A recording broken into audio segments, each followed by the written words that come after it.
I think one of the big lessons I learned coming along through the junior ranks, and this sort of leads into what Jeff talks about with youth cricket, is I forget what year it was, whenever it was under 13s, I scored I thought was a very well compiled 65 in an under 13 rep trial.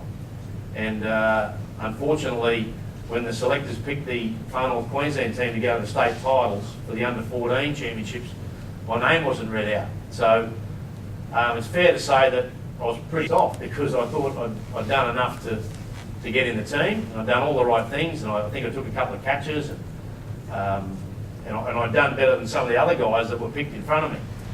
But I had two choices that day. I could have kicked cans and moaned and groaned and whinged about not being picked, or I could have saw it as a challenge, got up, walked away from that, and said, well, Buggy, I'm going to prove you wrong next time. And thankfully, I chose that path. It was probably one of the best lessons I ever learnt in cricket, and it was at the same time one of the most disappointing times in my life.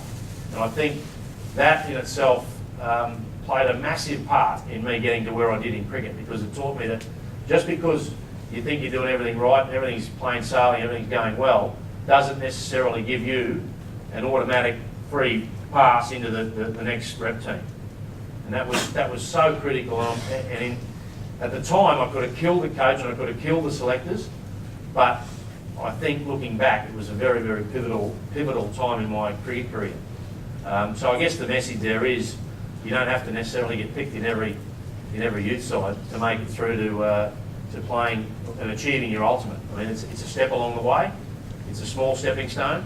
And the next year I came back and I was picked in the FNQ team. We went on and played very well at the state titles, got picked to captain Queensland, and I felt that was a real big turning point.